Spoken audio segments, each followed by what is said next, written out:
সুমি কলসি নিয়ে নদীর পাড়ে গেল পানি আনতে। গিয়ে দেখলো নদীর পাড়ে লম্বা এক লাইন। কি হচ্ছে এখানে? সবাই নদীর পাড়ে এভাবে দাঁড়িয়ে আছে কেন? কেন আবার? পানি নেওয়ার জন্য দাঁড়িয়ে আছে। চৌধুরী সাহেব বলেছেন নদীতে এখন পানি কম, তাই মানুষ যেন বুঝে শুনে পানি খরচ করে। সেজন্য তিনি প্রতি কলসি পানির জন্য আমাদের কাছে কিছু টাকা নেবেন। এটা আবার কেমন কারণ? মানুষের কাছ থেকে টাকা মারার নতুন আরেক ফন্দি বের করেছে চৌধুরী সাহেব। এই সবাই তাড়াতাড়ি করো, আর যারা টাকা ছাড়া দাঁড়িয়ে দাঁড়িয়েছো তারা সরে যাও লাইন থেকে। আমার কাছে 2 পয়সাই আছে, এই টাকা দিয়ে কতটুকু পাওয়া যাবে? মাত্র 2 পয়সা?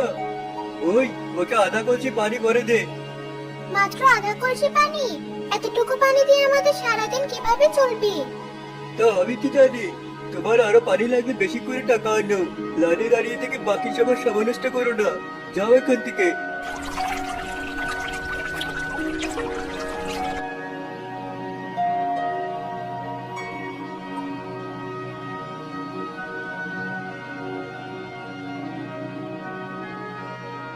কি হয়েছে তোমার? তুমি এখানে কি করছো?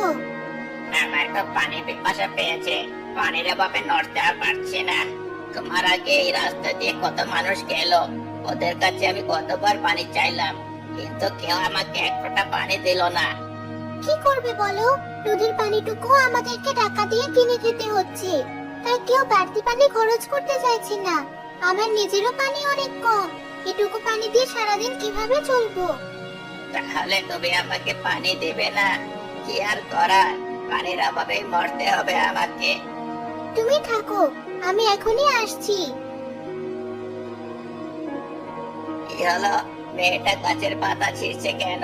পাতা দিয়ে কি করবে? এই নাও, এই পাতাটায় করে তোমায় একটু পানি দিলাম। এই পানিটুকু খেয়ে তুমি তোমার জীবন বাঁচাও। আমার জীবন বাঁচানোর জন্য তোমাকে অনেক ধন্যবাদ। আচ্ছা, আমি তাহলে আসি। দাঁড়াও, আগে যেও না। কি হলো? তোমার কলসিটা একটু নামাও, আমার একটা কাজ বাকি আছে। এই নাও। এ কি, তুমি ঠোকর দিয়ে আমার কলসিটার মাথা ভেঙে দিলে কেন? এখন থেকে তুমি এই কলসিটাতে যে জলই রাখবে সেটা সোনার জল হয়ে যাবে। আর সোনার জলটুকু তুমি যদি অন্য পানির সাথে মেশাও, সে পানিটুকু সোনার পানি হয়ে যাবে। তুমি কি বলছো এসব? এখন হয়তো তুমি আমার কথায় বিশ্বাস করছো না, কিন্তু পরে ঠিকই করবে। আমি তাহলে চললাম।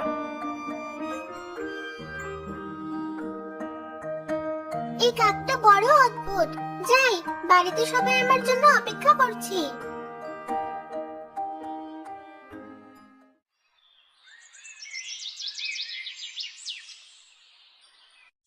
আপু, পানি এনেছিস?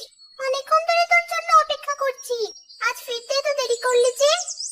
চৌধুরী সাহেব এখন নদীর পানি দেওয়ার জন্য টাকা নিচ্ছেন। আমার কাছে যে 2 পয়সা ছিল, ওইটুকু দিয়ে মাত্র আধা কলসি জল আনতে পেরেছি। আপু, তুই ওদেরকে টাকা দিতে গেলে কেন? এত বড় নদী, যেখান থেকে মন চায় সেখান থেকে একটু পানি তুলে আনলেই তো হতো। নদীর আশপাশ দিয়ে চৌধুরীর লোকেরা নাকি দিনরাত পাহারা দিচ্ছে, কাউকে এক ফোঁটা জলও নিতে দেবে না। যাই হোক, সকালে খাওয়ার পর তো কেউ পানি খাসনি। যা, গ্লাস নিয়ে আয়।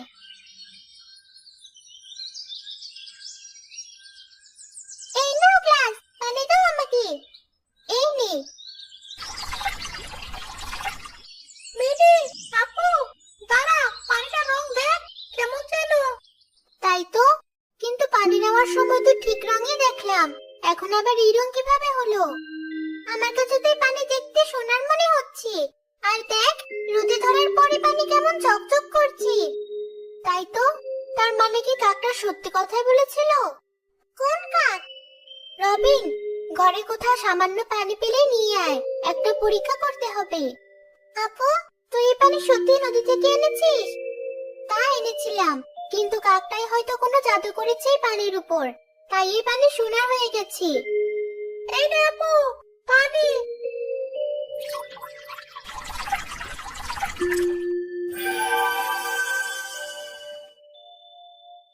তার মানে এই কাকটা ঠিকই বলেছিল, এটা আসলেই সোনার জল।